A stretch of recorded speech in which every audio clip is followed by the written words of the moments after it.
It's a good day to brew, baby. What is up, YouTube? It's boy Millsy, back with the Hometown Commander, back for another episode of Millsy Brews, the show where I brew a version 1.0 deck list of the commander in front of us on my quest to brew the magic world. As always, that link for the deck list is going to be down in the description below. As well as I'd really appreciate it if you could interact with the video, like, comment, subscribe. I'd really appreciate it. I've kind of gotten through all the Duskmourn commanders that I wanted to, so I think for the rest of the year here, until we get to Foundations and a little bit after, we're just going to start updating older lists, taking out commanders that I've wanted to cover for a while, and all around just have some fun. Not be tied to a particular set, but just enjoy ourselves. And today, with all the enchantment support in Duskmourn, I wanted to go back and cover Anythia, Hand of Erebos from Commander Masters, an absent demigod that says other enchantment creatures you control have menace. It has menace. And whenever Anythia enters or attacks, we get to exile up to one non-or enchantment from our graveyard. We get to make a copy of it that's creature. It's a 3/3 black zombie in addition to its other types. I think Anythia is really interesting because I think one of the biggest downsides, right, of enchantment decks is that when someone removes your enchantment from the battlefield and puts it in the graveyard, although we have recursion to bring them back, you know, so much of our engine, right, relies on our enchantments being on the battlefield. And I think what's interesting about Anythia is that not only do we get to bring them back, but because we're in black, we have the opportunity to put them purposefully in the graveyard and bring them back that way. So we're going to kind of do that. We're going to self-mill a little bit. We have other ways to get things back. But in all reality, our deck's going to care about enchantments mainly, giving them menace and other abilities with other creatures. And then because Anythia makes them tokens, we do actually have cards that can either make copies of or care about some tokens in general. So we can kind of use all of these things to take advantage of the ecosystem I think that we can create with Anythia as we build our board state. Getting to our self-mill, I think there's a lot of ways that we can approach self-mill, but I think the easiest part for us is trying to find them as enchantments when necessary, right? So we can take advantage of all of our enchantment effects, but also set ourselves up to get things back. Overlord of the Banemercs, a new enchantment from Duskmourn, 5 mana, 5/5 Avatar Horror that we can bring in with Impending, which isn't bad either. Cheaper way to get the effect, but when it enters or attacks, we mill 4 and return a non-avatar creature or planeswalker from our graveyard to our hand. This is nice because we do actually have a good amount of creatures in the deck. Now, a lot of them are enchantments as well, but hey, that's not a bad idea. It'll get things into our graveyard and kind of feed Anythia. We have something like 6, which can mill 3 cards every time it attacks and put a land from them back into our hand. And then as long as it's our turn, non-land permanents in our graveyard have retrace, meaning we can pitch a land to play cards out of our graveyard, kind of allow us to play some creatures or spells or what have you out of our graveyard and not just get things back with Anythia.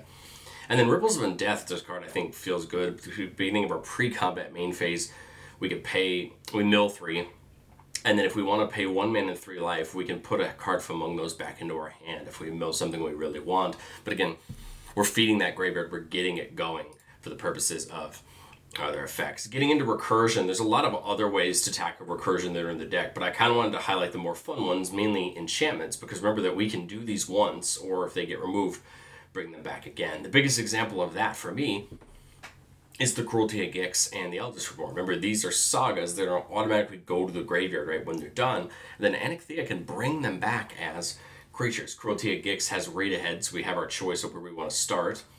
The first saga will have an opponent reveal their hand, and we get to pick a card out from it and discard it, as long as it's a creature or planeswalker.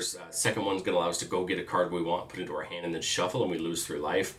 And the third one says just put target creature from a graveyard on the battlefield under your control. So anyone's graveyard. Of course, our graveyard too, but it's important that it's anyone's graveyard. Same thing with the Eldest Reborn. The first part of the saga, everybody sacks, our opponents sack creature or planeswalker. And the second one, each opponent discards a card. And the third one, put a creature or planeswalker from a graveyard back on the battlefield under your control. So here we go. Here's a way to force some stuff on our opponents and then eventually recur them back. And we can hopefully do it twice, right, with Anythia. And anyways, we do also have the options. When we get to talking about tokens, we'll talk about things that can make tokens on multiple turns, meaning you could make multiple copies of these and get multiple recursions for that. But the other one I like is Defiled Crypt and Cadaver Lab. Defiled Crypt says whenever one or more cards leave your graveyard, you make a 2/2 horror enchantment creature token. And this ability triggers on once per turn. The nice part is that is an enchantment creature token, meaning it will get menace from Anythia.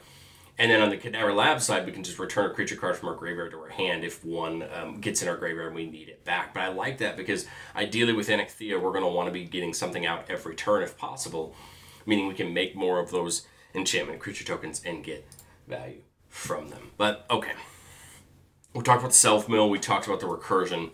I mean, at the end of the day, I think when you're an enchantment deck, enchantments are what matters, and so we need to make sure that we are building our board state and building our deck to take advantage of the enchantments. Archon of Sun's Grace can make a bunch of Pegasi as we set up and bring enchantments down. Calyx is one of my favorite newer Constellation payoffs. Whenever it or another enchantment comes in, we put a counter on a creature, and then whenever Calyx or an enchanted creature you control deals combat damage to a player, make a token that's a copy of a non-legendary enchantment you control. This is a way to potentially make extra copies of some of the fun enchantments that we could get back with either Anixia's ability or things we have laying around.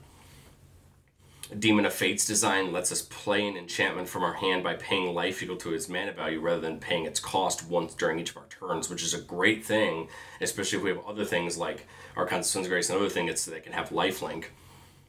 And then for 3 mana, we can sack an enchantment to give the demon a little bit of a buff that turn if need be. I mean, a 6/6 flying trample is already a great body that our opponents are going to have to deal with. Ghostly Dancer is going to make us a bunch of 3/3 spirits in the air whenever enchantments come in or we fully unlock a rune. And I do like that when Ghostly Dancers comes in, we can return an enchantment card from our graveyard back to our hand. That's really nice because then, let's say we want to be able to play an enchantment again instead of reanimating it with Anixia into a creature. Now we have the option. Because remember with Anixia, right, when we bring it back, we exile the enchantment. So there's really no other way to interact with it once it leaves. I like this as an option because then we can potentially get it back. Ondu Spirit Dancer works so well with a lot of things in the deck, specifically the well-known combo with Secret Arcade that we'll talk about in a future, I think in a future slide. But Ondu Spirit Dancer says whenever an enchantment you control enters, you can make a copy of it. Do this only once each turn. This will work with Anixia, right? Because when Anixia brings that enchantment back as a creature, we can copy it and get a second one, right? This is even better with those Eldritch Reborns of the world and things like that. Sanctum Weaver is probably one of our best mana dorks we have access to. Tapping for X mana of any one color where X is the number of enchantments we control. The deck really doesn't take advantage of some of the loops you can use with Sanctum Weaver. There are multiple cards that will untap Sanctum Weaver for mana, and you can tap and untap it for near infinite mana. We're not trying to take advantage of that in this deck, but it is an option in other decks if you're looking for something like that. Tessin Champion, whenever an enchantment comes into your control, put a counter on it and draw a card. Great way to churn through your deck and get a creature that our opponents have to deal with. Soaring Lightbringer adds flying onto those menace buffs that Anixia gives us. And then whenever we attack a player, we make a 1/1 Glimmer enchantment creature token that's tapped and attacking that player. So that's pretty nice because you have the option to get up to 3 of them each turn. 3 more enchantments coming in, more triggers. You know, you can kind of see that benefit there. Sithis is just an overhaul powerhouse of value. Whenever you cast an enchantment, gain a life, draw a card. It's great. We love it. And it's going to help us churn through our deck and get more and more good stuff. Weaver of Harmony says the other enchantment creatures get +1/+1. Again, we have a lot of them in the deck, so that is important. And then for a green mana to tap it, we can copy target activated or triggered ability you control from an enchantment source, and we can choose new targets for the copy. This is great because a lot of our enchantments have triggered abilities, so this can be used to get an extra one of them each turn, or just copy the right thing at the right time, you know, to get extra value out of what we're doing. Weaver of Harmony is one of those cards that once you use it multiple times, you'll start to see how good the card can really be, and it can judge with other things. Boon of the Spirit Realm says whenever it or another enchantment comes in, you put a blessing counter on it, and we get to buff our board for each blessing counter on it. A great ability, and not bad when you can have it copied with you know, one of our copy effects, or you know, it doesn't take a few enchantments for this to come in and become a problem when Anixia is already giving the menace, and then we have another, you know, other abilities on top of it. Enchantress's Presence, that classic Enchantress draw effect. Whenever you cast an enchantment, draw a card. Hollow Haunting is probably one of my favorite enchantment payoffs. Whenever you cast an enchantment spell, we make a cleric creature token, spirit cleric creature token with this creature's power toughness equal to the number of spirits you control. So the more you have, the bigger all of them are going to be.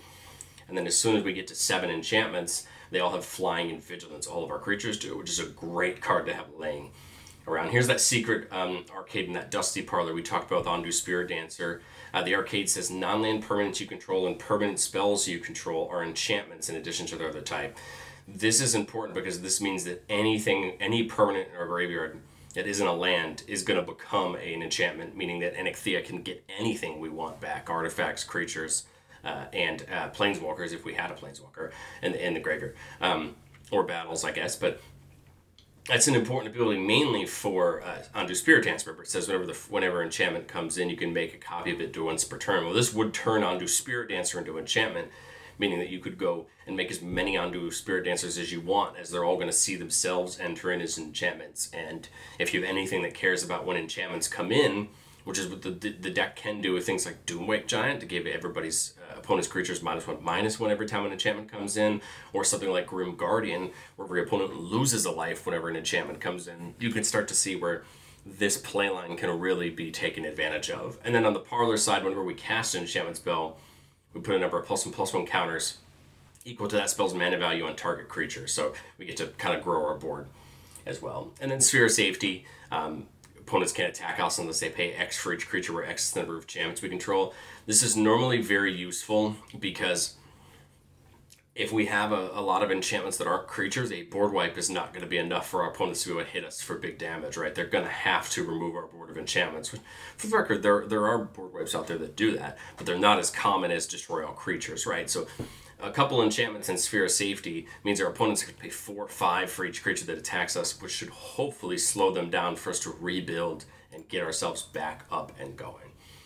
But we talked about how do we take advantage of the tokens, right? Because the tokens is an important thing at the end of the day, since Onyxia makes them. And there's a lot of ways to do this. Yenna's a really fun one from Wilds of Eldraine. We can pay 2 to choose an enchantment you control that doesn't have the same name as another permanent you control, and create a token that's a copy of it, except it isn't legendary. And if the token's an aura, we get to untap Yenna and scry 2, but we can only do it at sorcery speed. This is great because you can just copy any enchantment at least once, right?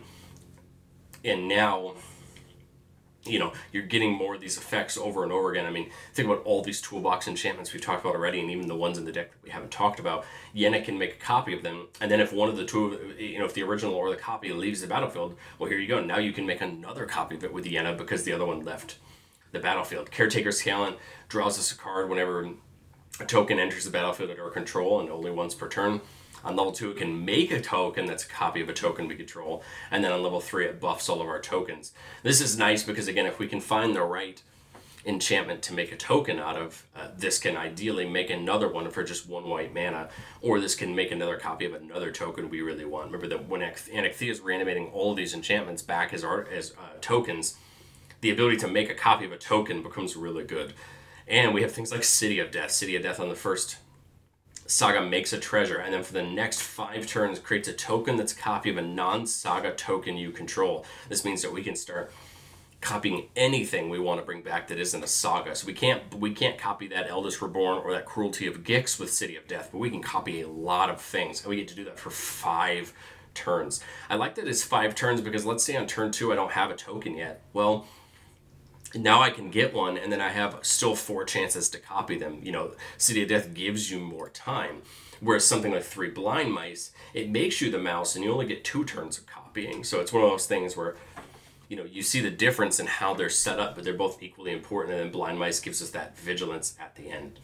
And then Growing Ranks, I think, makes a ton of sense. At the beginning of your upkeep, you populate, so choose a token that's a creature, and you make a copy of that token, you know, a token creature, and you make a copy of that, you know, that token. So it can only copy those ones that we brought back with Onyxia, but it's still important because if we bring the right thing back with Onyxia, now Growing Rights can get us multiples of them. But I've said it before on the show, and I'll say it again. No deck's ever complete. Even though this is an update of the last time I talked about Onyxia, which was back in Commander Masters, I still think a lot could be learned in testing. And I think one of the biggest things we can learn in testing is, do we have enough enchantment enters payoffs, right? Do we have enough of those constellation payoffs? I talked about Doomwake Giant and Grim Guardian, which are both in the deck, but do we want more? Something like Victor from Duskmourn could be good. Surveilling opponents pitching a card and getting a creature back from a graveyard back to your battlefield under your control for your first, second, and then third of those respectively each turn seems like a good payoff, but the question is, are we doing enough of them to make Victor worth it all the time, or do we need those spots for something else? Like Springheart Nantuko makes a ton of sense to me. You bestow it on a creature, and whenever a land comes in, you can pay 1 and a green to make a copy of that creature as a token. This seems really good because then all our other, token copying effects can now target, right, that thing. Or if we just pick the right thing with Nantuko, you can make multiple copies of it, right? That could be brutal for a lot of things and really important. Spring Art Nantuko is an enchantment, so we're still getting all of the effects there. I really liked Nantuko. I just couldn't find the spot for it, but I think it'd be a card that I'd be really considering and testing. And then Sundering Growth, destroy target artifact or enchantment, and then populate. A little bit of removal with that populate subtext at the end, I feel like makes sense. And it just comes down to, do we have enough removal? We're playing in a perfect 3 colors for removal. We're already playing the Anguished Unmakings. We're already playing Assassin's Trophy. I think we're already playing Abrupt Decay.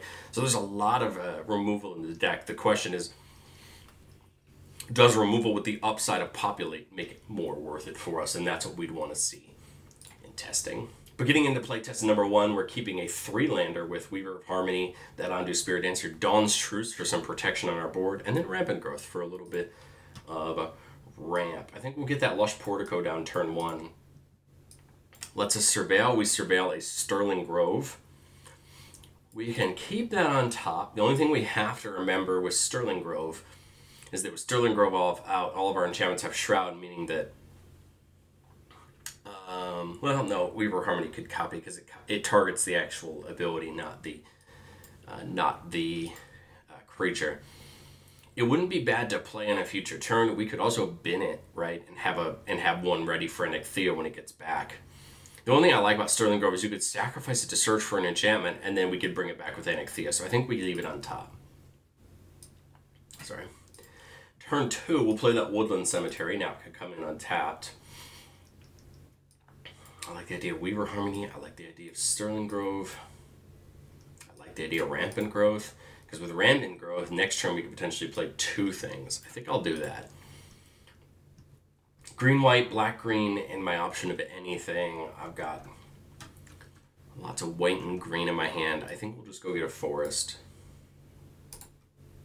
Keep that going. Because here on turn 3, we played this Deceptive Landscape. We got 4 mana. Eidolon of Blossoms wouldn't be bad either to get started. To start drawing us some cards, right? And it also draws when it comes in. Or we could go like Weaver plus Sterling Grove. But I think I like the idea of the Eidolon of Blossoms. Let's see what we draw. We draw Ripples of Undeath. Okay, so there is our kind of self-mill we could potentially get started. Turn 4 here, we don't see a land, but that's A-okay. We can crack the Deceptive Landscape for a land, a basic land if we want to do that. We do have the option to put like Weaver and Sterling Grove in here, and we would get to draw 2 for it, right, with Eidolon's effect. I kind of like the idea of that. Get the Weaver Harmony and draw 1. I'm trying to see mainly here if I can hit a land. We hit Nature's Lore, which could go get us a land, and basically guarantee that we get Nexthea out next turn. So the question becomes, do we Sterling Grove, or do we Nature's Lore to guarantee we get Nexthea out that turn? And I think I kind of would rather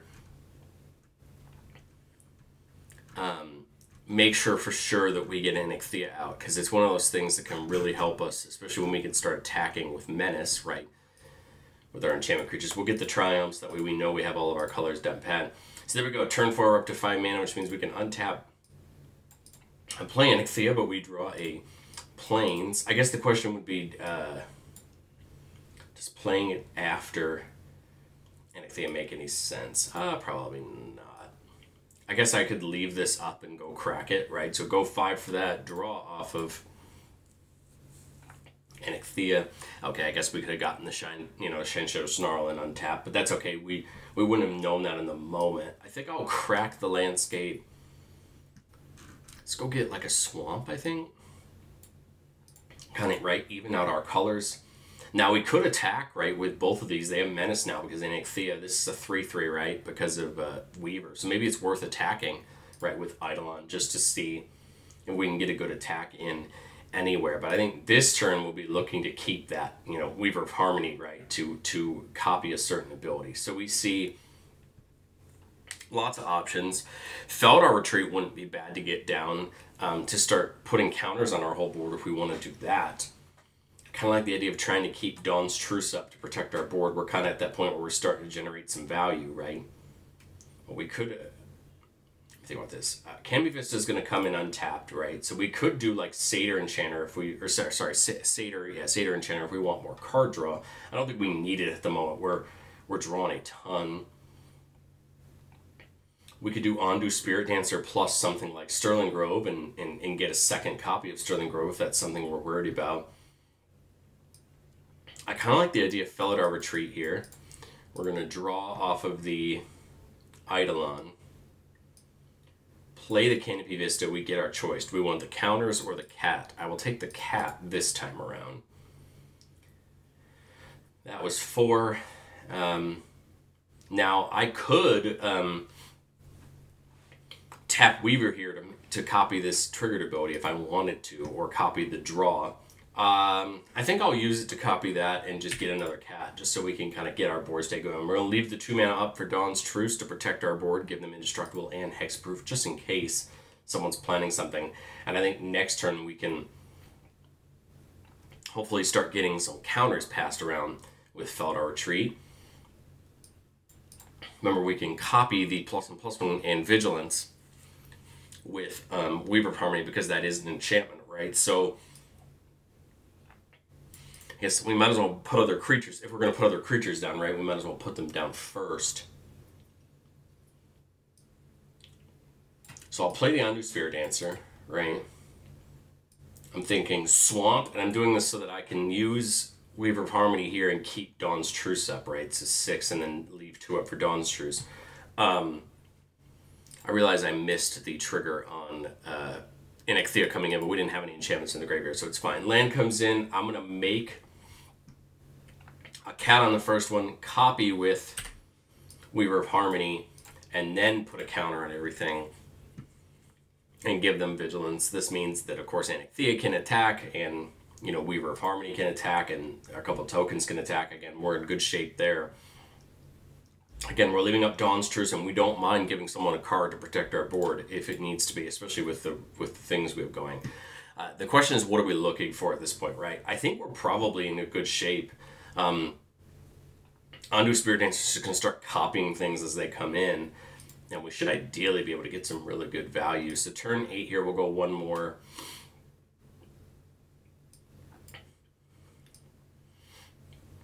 So Sterling Grove, I'll cast. And when it enters the battlefield, we're going to have 2 triggers, right? We're going to have an Ondu Spirit Dancer trigger, and we're going to have Eidolon of Blossoms. This is my thought. How bad do I want the Sterling Grove? Because my thought here is I could stack my triggers so that the Spirit Dancer's on top, make a copy of Sterling Grove, and then sack the original Sterling Grove for 1 mana to itself before this Eidolon trigger goes off. To get a card on top. Well, this one's going to go back on top of the stack, won't it? I could do it twice, right? Because they're both going to draw.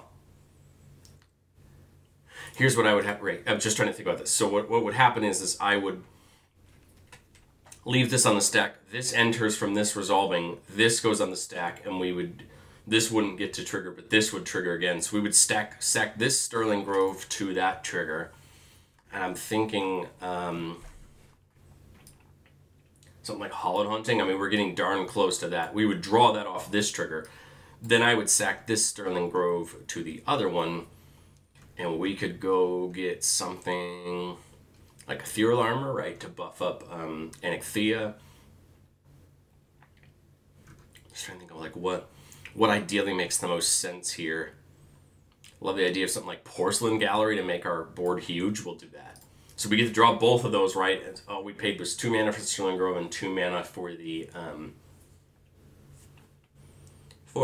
sacrifices to put things on top and then draw them. So we've exhausted Ondu Spirit Dancer this turn. I think, what, 4 for Hallowed Haunting. That's going to draw me a card off of Eidolon of Blossoms. I will... So let's see, that was 1, 2, 3, 1, 2, 3, 4. I don't think I have a green source from Weaver to copy anything, but we'll put the Sandstep Citadel in. I'll get a counter on everything, give them Vigilance, right? 1, 2, 3, 4, 5 enchantments at the moment. So nothing's in the air yet on Hallowed Haunting, but we're ideally going to get close. Just 1 mana up, so I can't...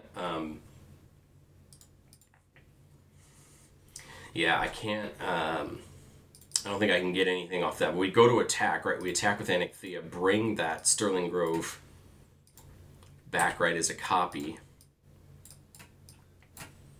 As a 3/3.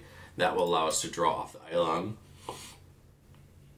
Big attack here, right? All these guys have Menace. I think this is a good point to stop. I think we're kind of seeing the value train, right, kind of recycle here. Let's go to playtest 2. I think we kind of found a board state we really like there. So let's get into the second one, keeping a 4-lander with Dryad, Mirari's Wake, and Cacophony Unleashed, a great board wipe. 3 tap lands, but I think that's okay because it means we're going to have all of our colors once we eventually get that Dryad down.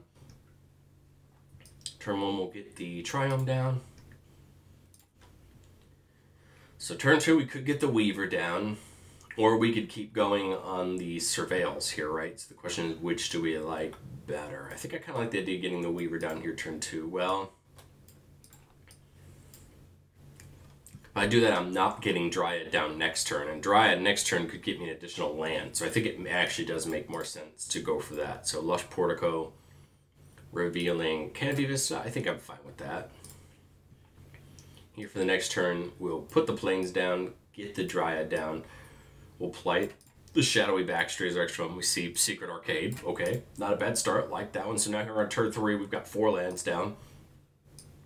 Meaning here on turn 5, we can get that Caves down, get Anixia down, get the Canopy Vista in tapped, right? Because we get an extra land. So we're rocking and rolling, right? We've got lots of mana. Next turn, we can get something like, we can get Mirari's Wake and Weaver Harmony down and get that process started. Again, nothing in the graveyard for Anixia this turn when it comes down. Flickering Ward is a great thing. So Flickering Ward is an enchantment that allows us to play it and then pay white mana to bring it back to our hand, effectively allowing us to replay it for 2 mana. This is great for some other abilities that care about enchantments coming in, right?